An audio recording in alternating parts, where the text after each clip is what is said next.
Right, so welcome to the first Tuesday evening talk, the Centre for Myth, Cosmology and the Sacred. My name's Louise Livingstone, one of the co-founders of the Centre, and I'm joined by Mary Atwood, my partner, and also Angela Boss is here in the background as well, joining us this evening. So it's lovely to have you all here with us.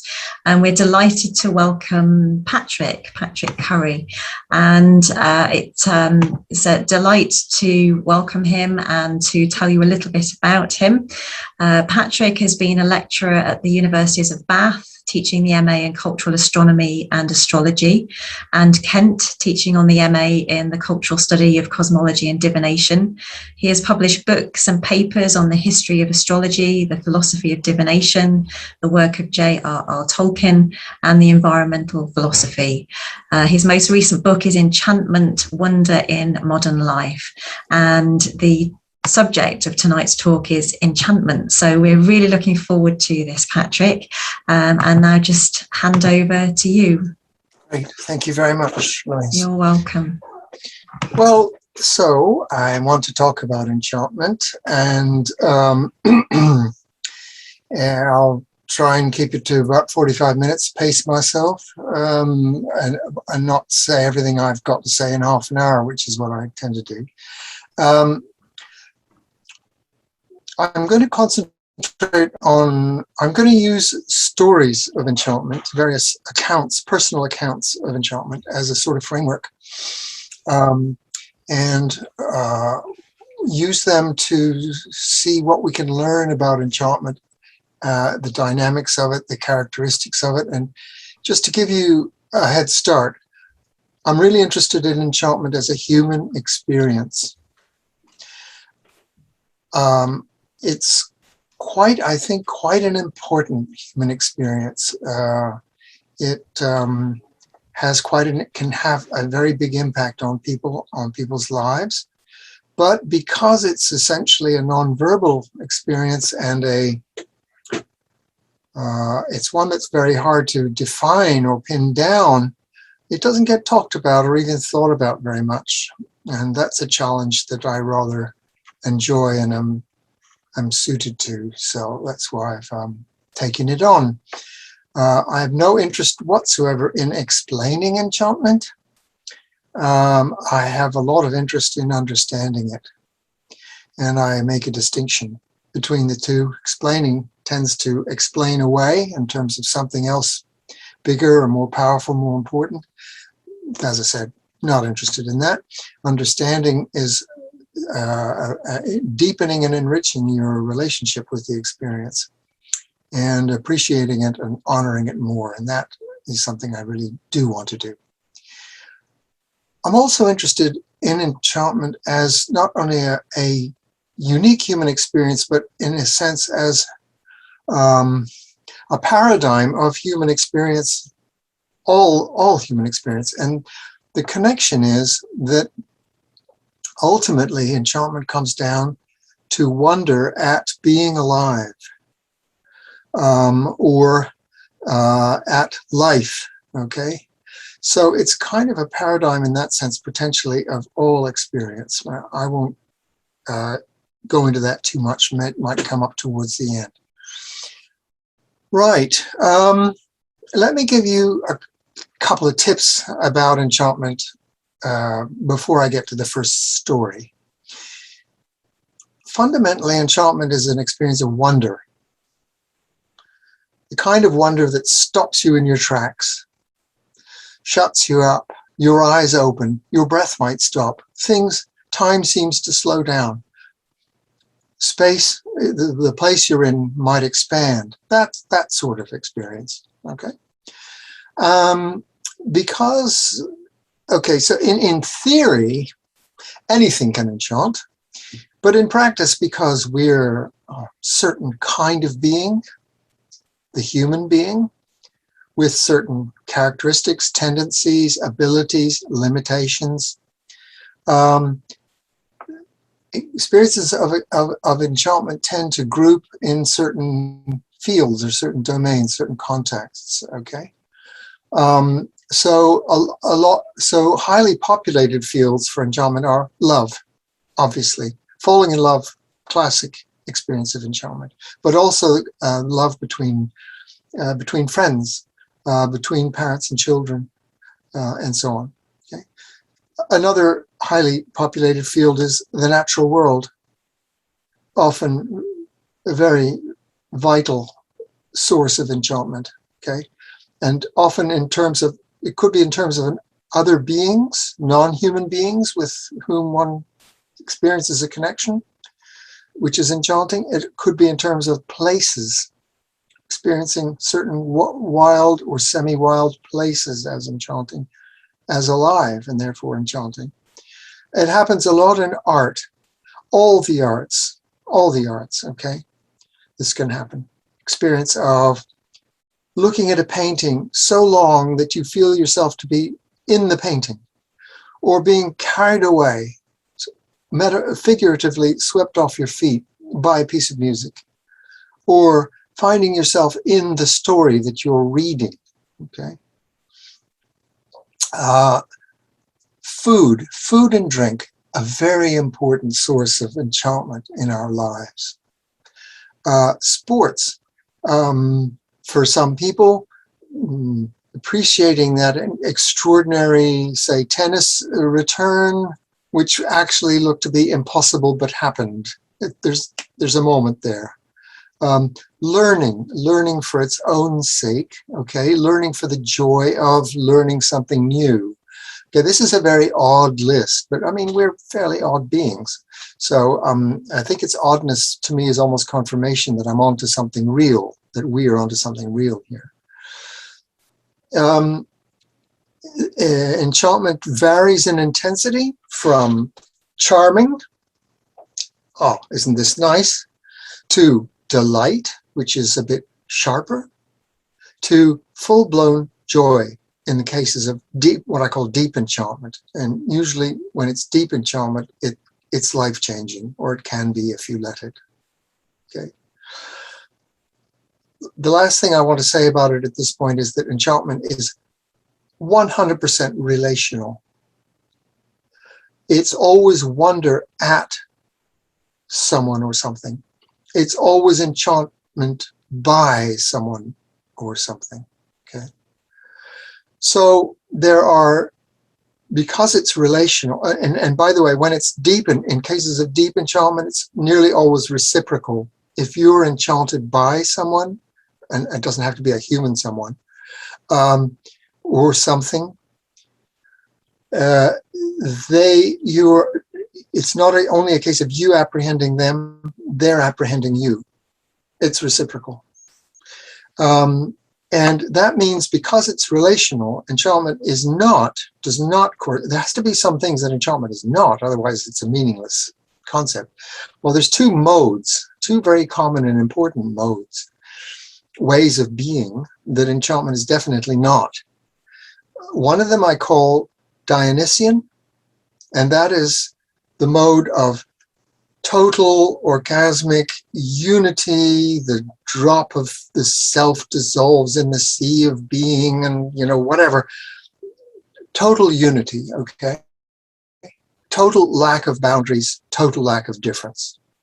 Well, that's not enchantment, because enchantment involves transcending differences, the difference between you and the other, but not obliterating them.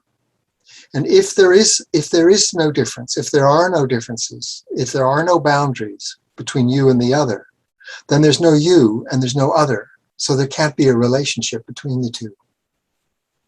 So there can't be enchantment. You can't be enchanted by them, and they can't be enchanted by you. The other mode that enchantment is not is what I call Apollonian.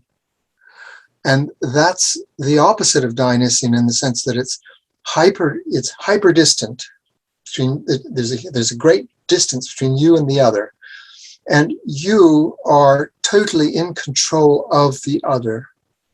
You are in a position to manipulate them, exploit them, do whatever you want to them, because they're just a thing, just an object. Okay, so it's hyper control, very, just as the Dionysian mode is very hot, the Apollonian mode is very cold, icy cold, and it's not really relationship either. because relationship, virtually by definition, is two-way, a minimum of two-way, depending on how many parties are involved. Okay, if you're really in a relationship, you are not only affecting the other, you are affected by the other. If you're not affected by the other, that means basically you're in complete control. You're not in a relationship. And again, in that context, there can't be any enchantment. Okay, here's my first story. It's an account. It's based on notes. I'm going to quote notes written by a French writer who was very young, 18 years old when he wrote these notes, written immediately after he had encountered Yvonne de Quierecourt, I think I've got that right, 1 year younger, on the steps outside the Grand Palais in Paris in 1905. All of a sudden, there she, in capitals, is coming out opposite me, walking quickly, gazing resolutely in front of her. I whisper to myself, fate, the whole of my fate is entering the omnibus office with her. Where's she going?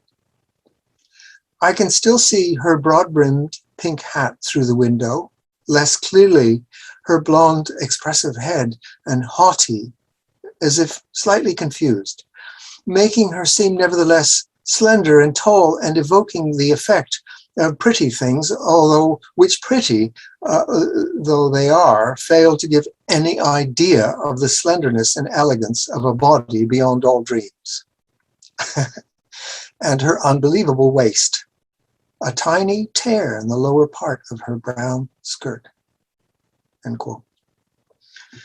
So this is a classic account of a classic experience, a kind of experience of enchantment, falling in love with somebody. Notice that the importance of tiny details, the tiny tear in her brown skirt. Notice the overwhelming presence of this other. And it's a presence that starts to slide from human into divinity, which does happen in cases of deep enchantment. You could, if you're going to describe it as love, notice that in this account, at least so far, there may be the potential for possessiveness, which is always, I almost want to say the curse of intimate, close human relationships, but it's only a potential at this point. The essence of the love that he's experiencing for her is essentially disinterested. It's almost, well, we could say worshipful, and this is one definition of enchantment, which I will quote it to you from J.R.R. Tolkien, who is one of the authorities in my work on enchantment, who defines enchantment as ultimately, he says, a love and respect for all things, whether animate or inanimate, an unpossessive love of them as other. And that's very, very important. Unpossessive, disinterested. And who is the other that enchantment reveals? The other is this presence, which has intrinsic value. Okay, when you're enchanted by another, the other, you just want the other to flourish, to be happy. Okay, because they are intrinsically meaningful and valuable. Now, the meaningful there, the idea of meaningfulness tips into another aspect of enchantment, deep enchantment, which is it feels fated. And when I say feels fated, in terms of human experience, if something feels fated, it is fated. Okay, I'm not saying it feels fated or it seems to be fated, but it isn't really. How the heck would I know whether it is really, or how would anybody know? If it feels fated, it is fateful. And part of that fatefulness of meeting an enchanting other, whoever or whatever it is that your life is not the same afterwards, even if you refuse the enchantment, which can be done with a huge effort of will. But in a sense, it's too late. You've already been affected by that other, by that enchanting other, and you will carry with you for the rest of your days, possibly, your refusal to engage. So whether you engage or refuse to engage, it remains fateful. There's no getting out of that. Well, when you're in that sort of situation, I agree, obviously it doesn't happen very often, okay, but it does happen. When you're in that kind of situation, if you are, that faithfulness evokes another characteristic of deep enchantment, which is mythicity. It feels mythical rather than quotidian, daily. It's just not a daily kind of thing. It's mythic. When it's happening, you are living mythically. Now, myth is, the way I look at it, is a much bigger container, so to speak, or realm than enchantment. Enchantment's more specific and more delimited. And what symbolizes that is that there are many divinities who really have nothing to do with enchantment whatsoever. They have a lot, for example, to do with power. In classical Greek myth, if you think of the three brothers, Zeus, Poseidon, and Hades, no, there's not a lot to do with enchantment there. It's a great deal to do with forms of power. But there are two divinities in classical Greek myth who have an elective affinity with enchantment as such, and they are Aphrodite and Hermes. I'm not going to go into them in great depth because I just haven't got time. But they're both pre-Olympian gods. They are very close to each other. They were often worshipped together. Aphrodite simply is enchantment of a certain kind, obviously. She doesn't need to try to enchant. She is enchanting. And Hermes, I think Hermes has a particular affinity with the arts and enchantment because he, like enchantment, is wild. He slips through the net. He shows up where he's not supposed to. He makes all kinds of connections. He crosses bridges. He links realms. He goes across thresholds. These are all things that enchantment can do.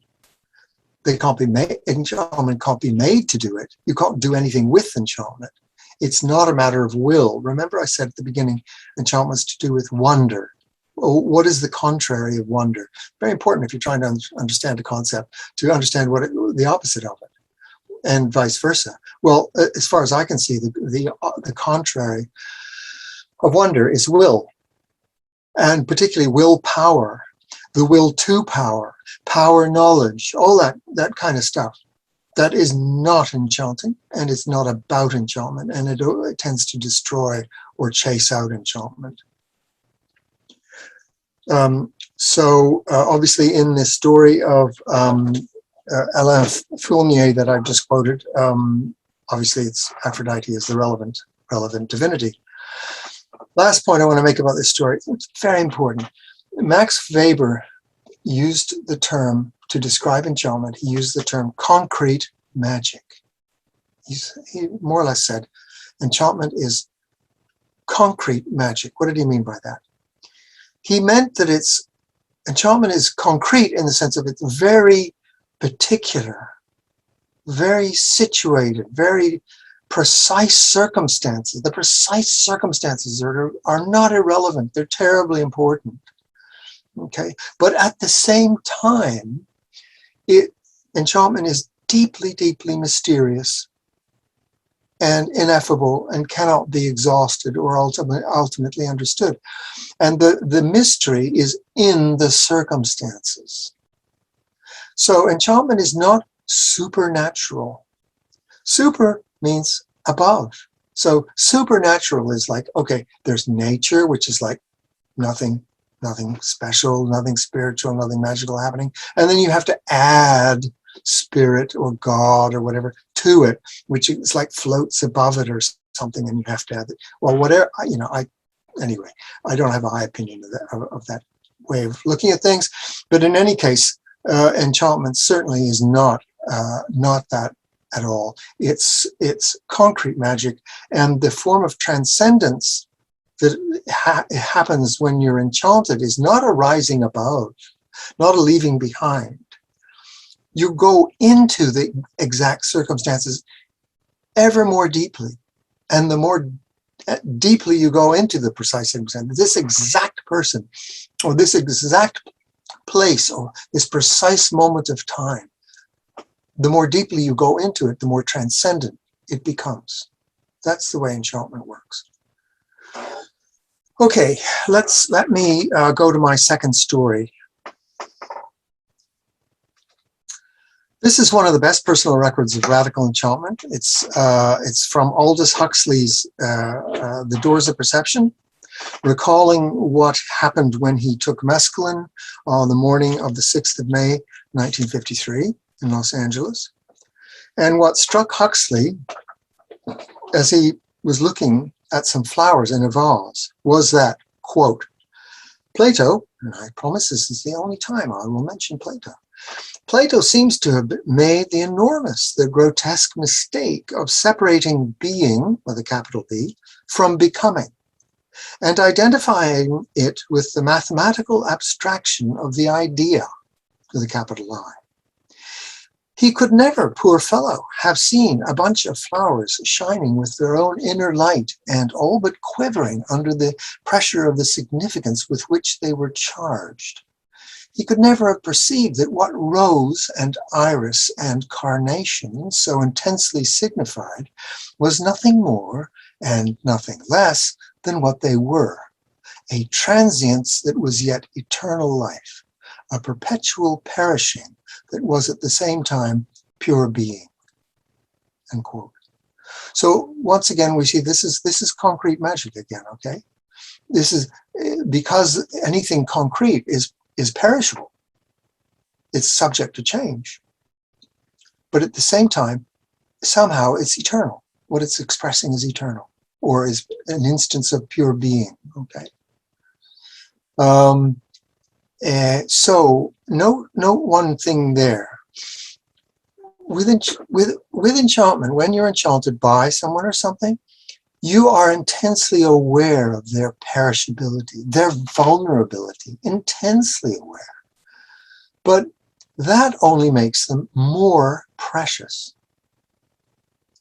And the contrast here is with most religions, certainly most theological versions of religion, in which what has ultimate value has to be beyond change, not subject to change, unchanging. Okay, we got that idea from Parmenides through Plato into St. Paul, and so on. Okay, enchanted valuation is very different from that idea. Okay, perishability increases value; it doesn't diminish it, and there is also a strong contrast there with scientific truth, which is, modeled basically on Pythagorean and Platonic ideas, literally, capital I ideas, again, of truth as that which is imperishable. With enchantment, almost exactly the opposite, in fact. Right. Third story. How am I doing for time? Yeah, okay. This is an account by the nature writer Richard Mabey of an intense encounter with a nightingale one night in early May in Suffolk, in the countryside. This is his description of what happened. Very short. He listened. Okay, no, actually, wait a minute. This is my description of his experience. Okay, he listened, rooted to the spot, and at that very moment, a shooting star flies overhead. As the unstoppable flow of notes, quote, fill the air, They seemed to be doing odd things to the light, end quote. And, quote, just for a few seconds, the bird was in my head, and it was me that was singing.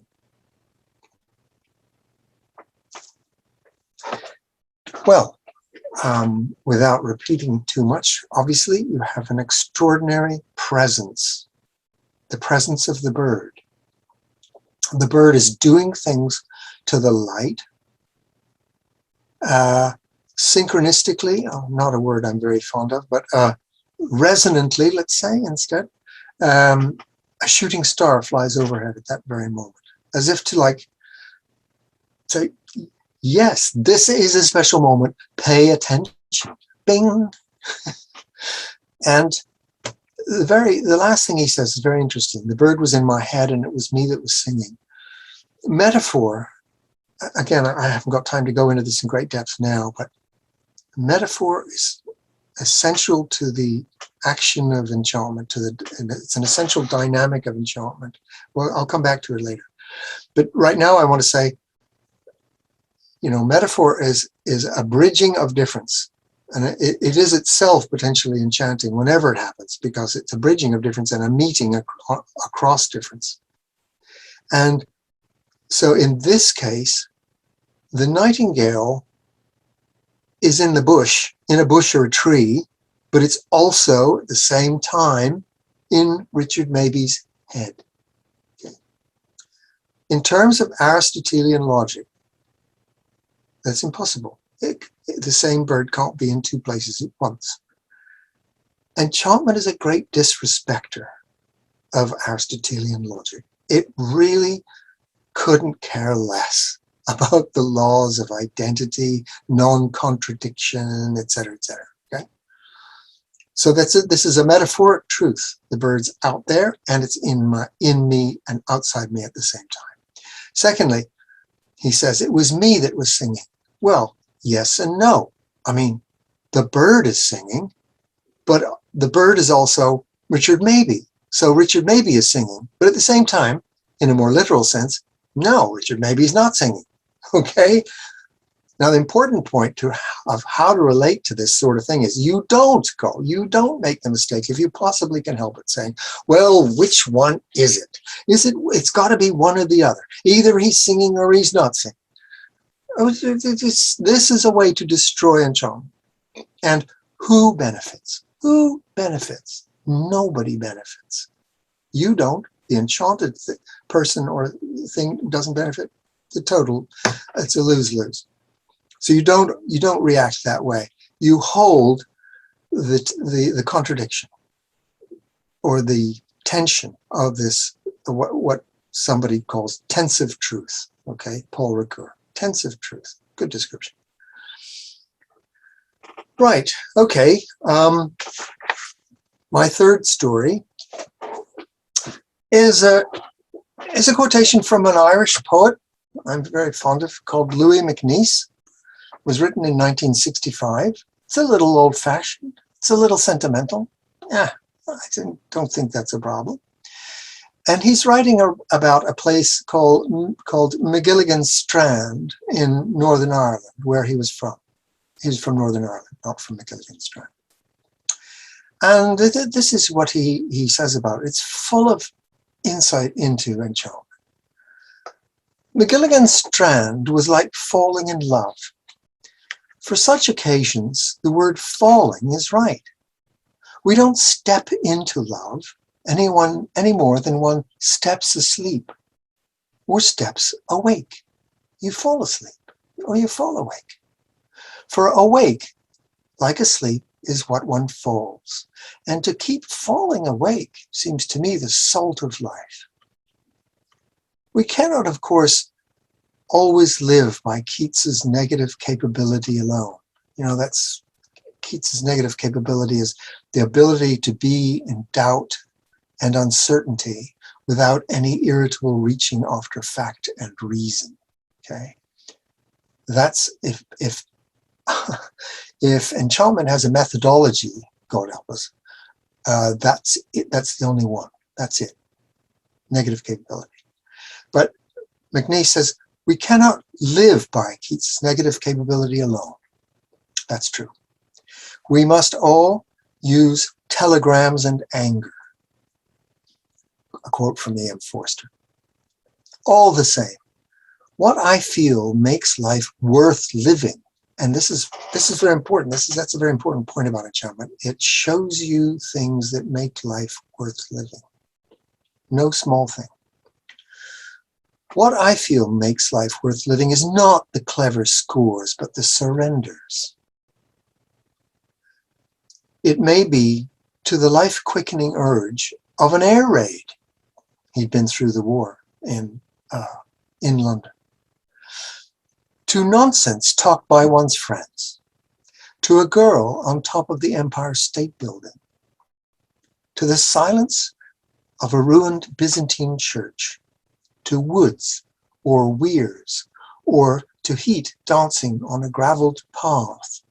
To music, drink, or the smell of turf smoke. To the first view of the Atlantic, or to the curve of a strand which seems to stretch to nowhere, or to everywhere and ages before and after. I think that's a great quote. There's a point it reminded me of. Oh yes, he says what makes life worth living is the surrenders.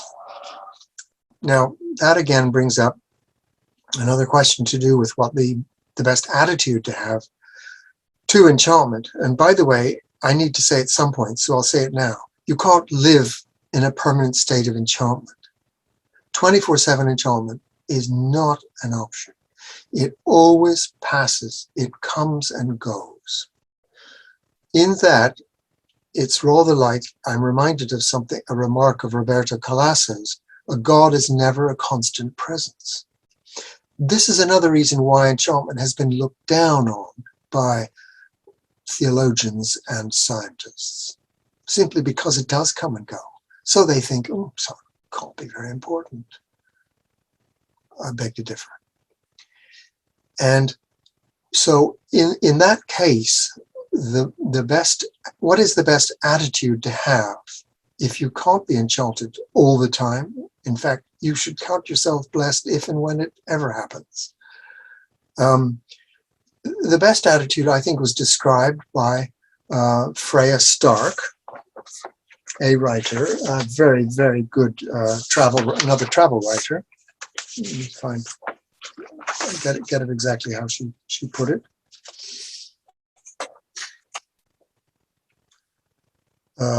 Sorry. I can't find it. That's typical, isn't it? Oh yes, here it is. Fearless receptivity. That's the attitude to have. Fearless receptivity. It's fearless, but not in the sense of action man. It's fearless in the sense of being able to stay open to the possibility of enchantment. And in this, by the way, it's very like animism as a principled practice. Animism being basically to go through the world, to go on your path, remaining open, practicing remaining open to agency or subjectivity whenever and however that they present themselves to you, on the part of a tree, on the part of a stone, on the part of an animal, on the part of another human being or a place. You don't go, oh, no, this is not an organism, so couldn't possibly have any agency subject. No modernist self-policing, thank you very much, okay?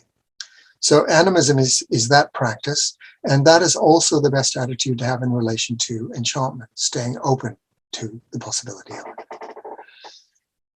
Right, how am I doing? It's, I say it's about 7:05.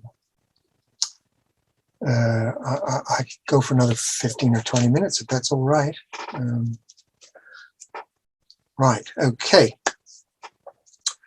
Now, I won't go into the McNeice quotation too much. I think it more or less speaks for itself.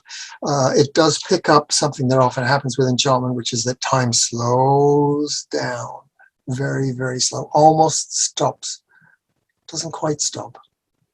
Sooner or later, speeds up again and it's gone. Place expands. To quote a wonderful wonder tale, modern wonder tale of enchantment called Little Big, a novel by John Crowley. And when you're enchanted, the farther in you go, or the deeper in you go, the bigger it gets, not the smaller. This is enchanted logic, not daily, quotidian logic, not disenchanted logic. Okay? And that's the kind of transcendence that enchantment entails. Not rising above or leaving behind. So, another way to describe enchantment is that it's wild. Why is it wild? Well, that follows from it being relational. In a relationship, I mean a true relationship, nobody's in charge. If somebody's in charge, it's not a relationship. Well, if nobody's really completely in charge of what's going on, then they can't control it completely or predict it completely, in which case it's wild. And that's, of course, ecology is ultimately the study of relationships. So enchantment, like the living natural world, not the commodified natural world, is wild. Or in a wonderful word by that I pinched a long time ago from Anthony Thorley, it's unbiddable. Right. Now, I've got two more stories, and they concern a particular kind of enchantment, which I think will interest some of you, which I call address. Why do I call this form of enchantment address?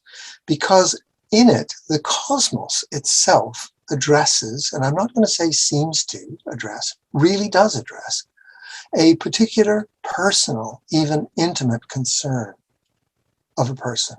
And of course, this is more or less exactly divination. Okay, you address a question that is of very personal and important, personally important question to the cosmos through the cards, through the stars, through the pages of a Chinese oracle book, whatever. And the cosmos sometimes answers. Can't be made to answer, but if it wants to, it does and will. So here's two stories about that. One, on a fair day in early autumn, a friend of mine was walking through a London park, and she was feeling very oppressed by her approaching 50th birthday. Ha, boy, that doesn't seem old to me anymore. Anyway, and it seemed old age, when she saw a bright turquoise blue balloon floating high overhead before disappearing into the distance. This is an absolutely true story. Do I need to add that? I know this person, and I've seen the balloon. A while later, she noticed it again. Now it was floating on the edge of a pond in a park. Concerned that the waterfowl, there are baby waterfowl in the pond, and she was concerned they might become entangled in the string. So she managed with a stick to retrieve it. And turning it around, she found on it the words, "Happy 50th birthday." Now that was a profound moment of enchantment. It couldn't have been arranged. And it was the cosmos saying, oh, cheer up. Not so bad. This is the second story. Mark Roper is a poet living in Ireland. His mother, this is very divinatory, okay? His mother, on a visit once, he was of English ancestry, and his mother was visiting, and she excitedly reported seeing a kingfisher on the edge of a wood near where he lived. Since the pool of water there was a poor thing, shallow and brackish, with no fish in it as far as he knew, he kindly but firmly dismissed this report, and frankly, a little patronizingly. Over the years, it became a shared joke between them, not without some tenderness. And after another few years, the image of a kingfisher appeared to him as the first line of a poem, and he felt moved to investigate its mythological provenance as Halcyon or Alcyon. A year after, his mother's death, Roper was walking past the same wood, and because it was the same wood and that incident had become important to him, he was thinking of his mother. He writes, at that exact moment, so concrete magic, man, that exact moment, not a moment before, not a moment later, but that one. From the edge of the wood, where a small stream runs under the road, a kingfisher flashed up, swerved left along the road, then veered right out across the field, heading towards Gortrush Wood, where my mother claimed to have seen one so many years before. It was an extraordinary moment, an extraordinary coincidence. The bird appeared exactly when I had been thinking about my mother and her kingfisher. And of course, that made it an encounter with her spirit. And then I realized that she had been right all along. Here was the proof of her claim, a kingfisher in nearly the same spot.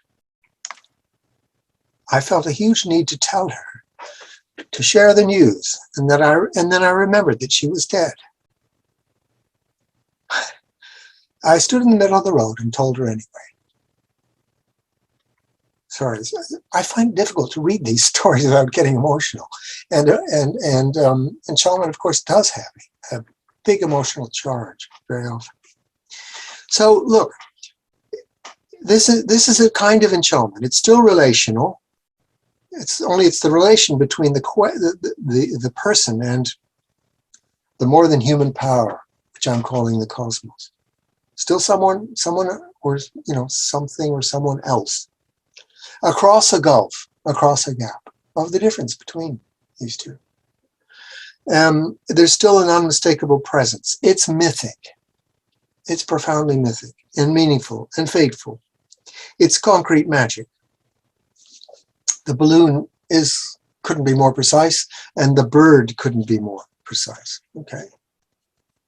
So I don't say that the point of enchantment, I don't say that divination is exactly the same thing as enchantment.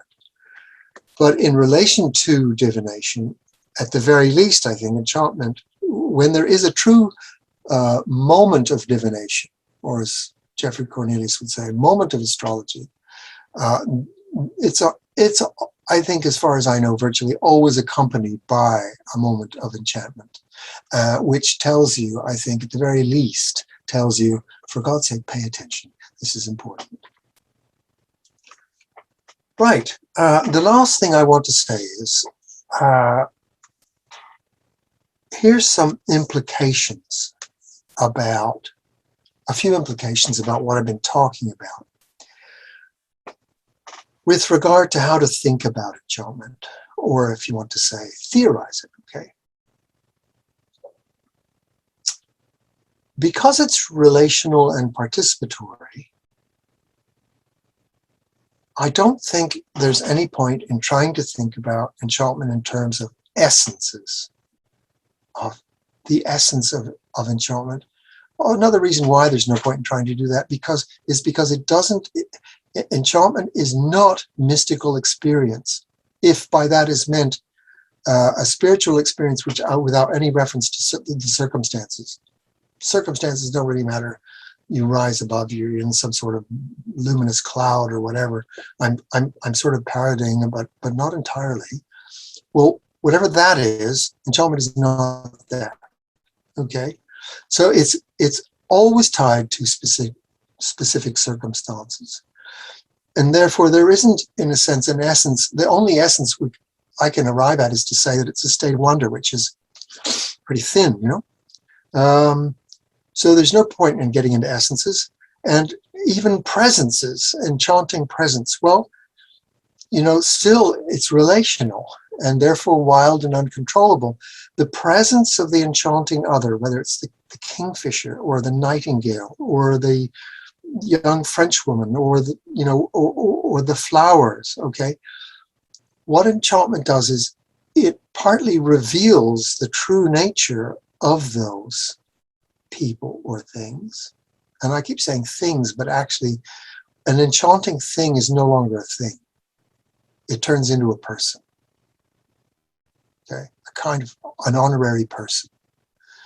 And if you detach the concept of personhood from human beings, which I think you should, because everybody who's in a relationship with an animal, a pet, say, knows perfectly well, I'm sorry, this is another person. This is a canine person or a feline person or an equine person or whatever. Well, that is true across the board. What enchantment does is reveals the true nature, the true value of this person, and partly creates it. Okay? So there cannot be any definitive objective definition or even understanding of either enchantment or the enchanting other as if it was not relational, as if it was not participatory and didn't require the quickening effect of your participation in the enchantment. If you're standing outside the enchantment looking on at it from the outside, it ain't happening. Whatever is happening, something else. By the same token, I don't think there is, in relation to enchantment, there's no abstract universal truth that one can point at, which is independent of being understood, or which is not affected by how you relate to it, how you are relating to it. Okay?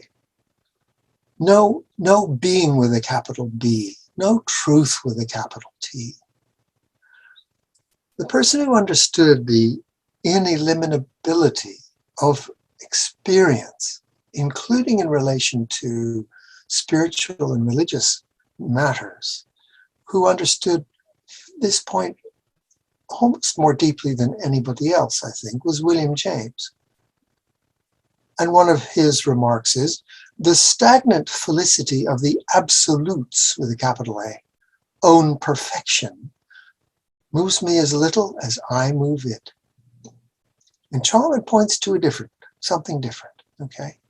A very personal and a very personal kind of truth, but not any less spiritual on that account, and not merely subjective, just because it's personal.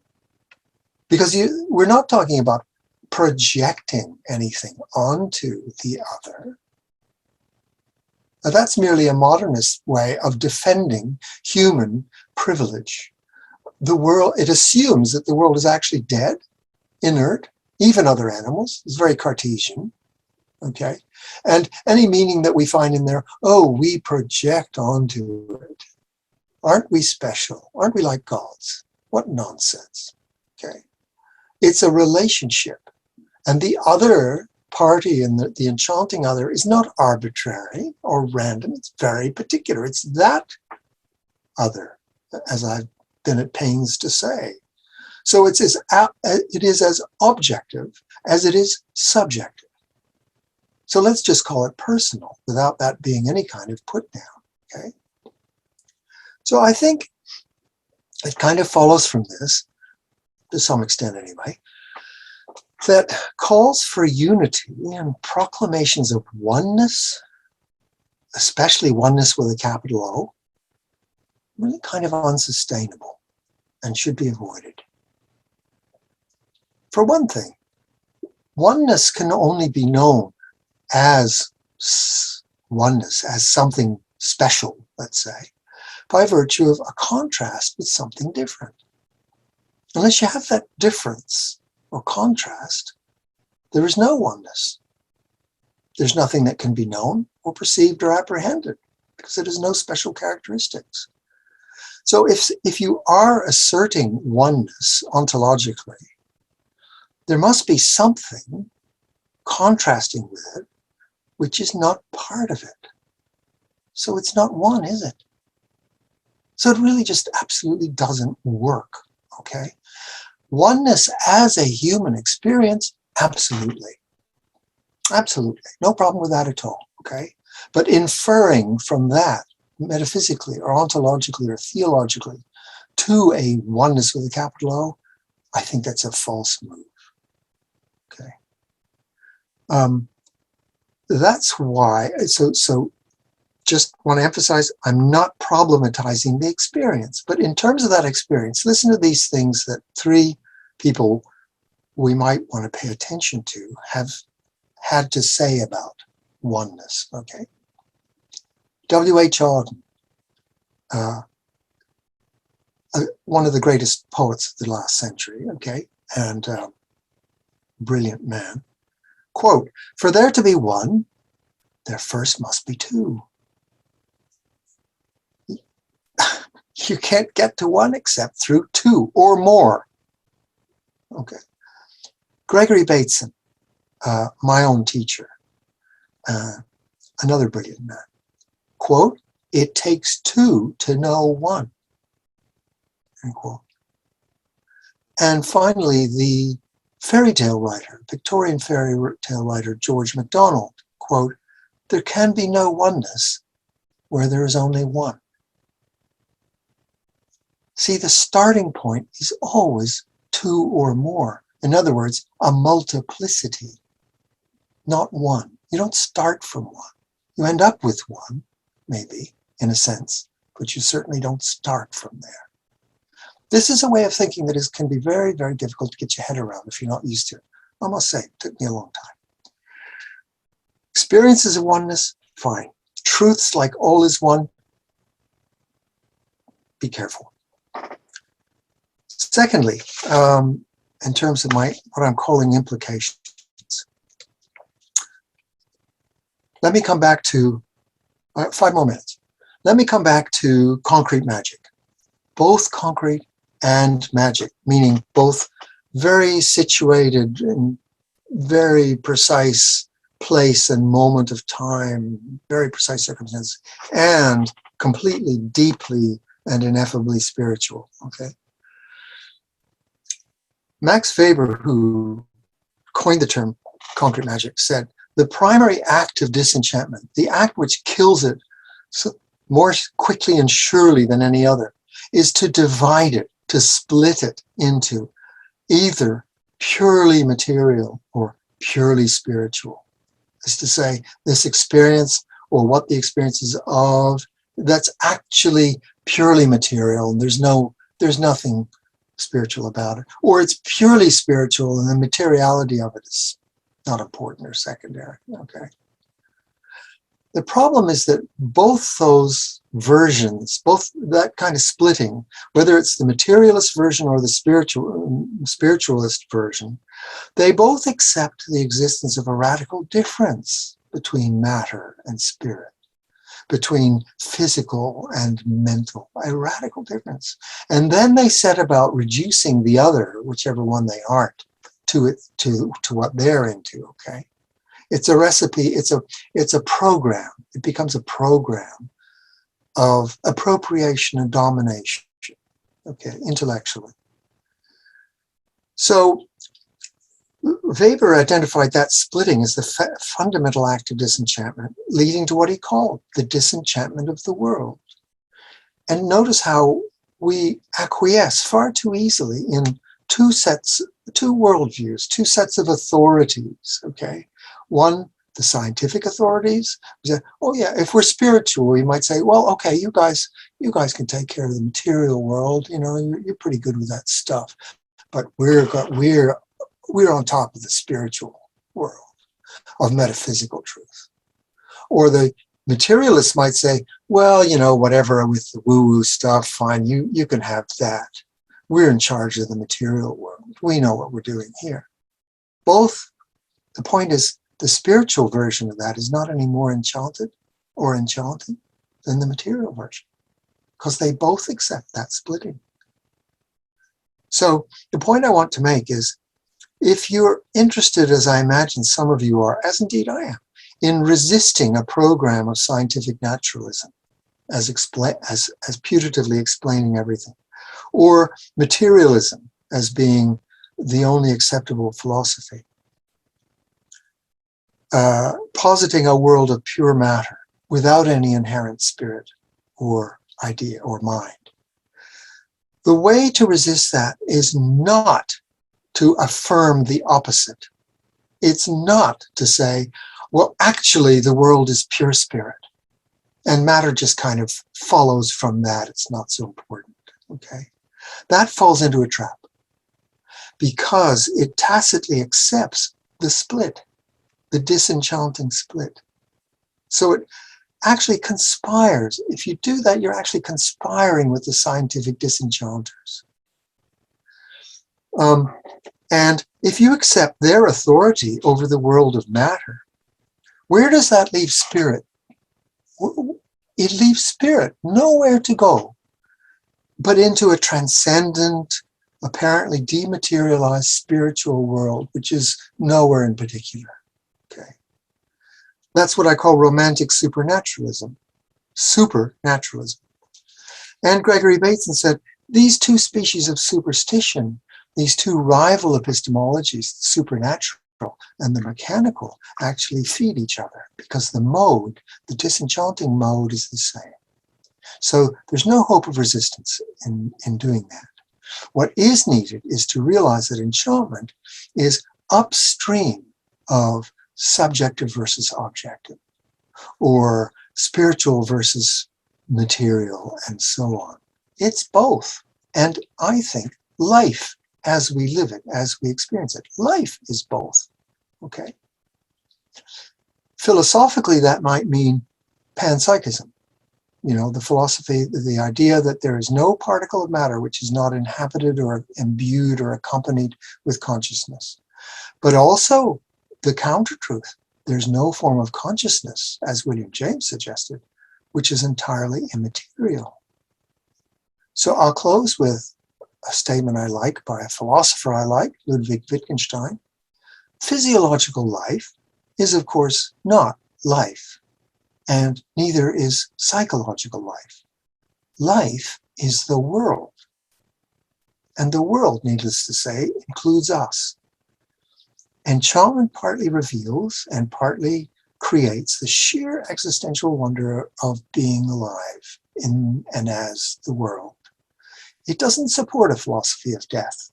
It's not about the body as a tomb, the earth as a prison, leaving all this behind, die as soon as you can, and any of the rest of that nonsense.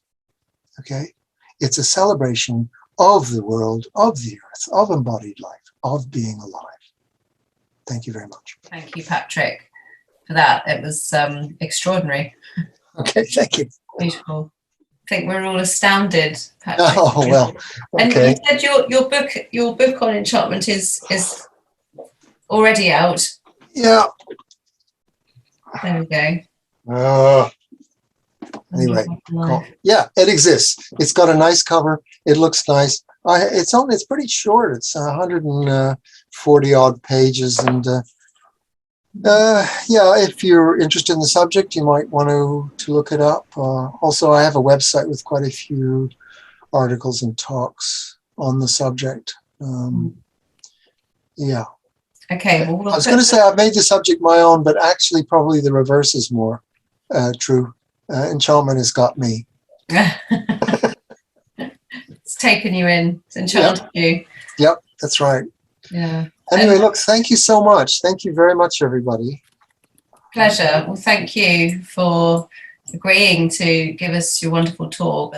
Just to say thank you so much. It was thank you very much for the great. opportunity. Thank you, Mary, and to you, Louise and Angela and everybody. Thanks for the opportunity to do this. Much appreciated.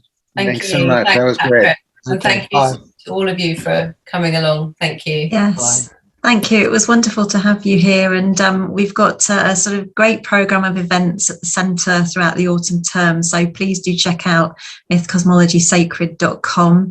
We've got Joseph Milne on Sunday afternoon starting off our Shakespeare series, so there's a whole plethora of goodies for you to have a look at, and I feel totally enchanted, Patrick. I can't stop smiling. It's just absolutely wonderful. Thank you so much. And we'd love to have you back again in 2022. Great.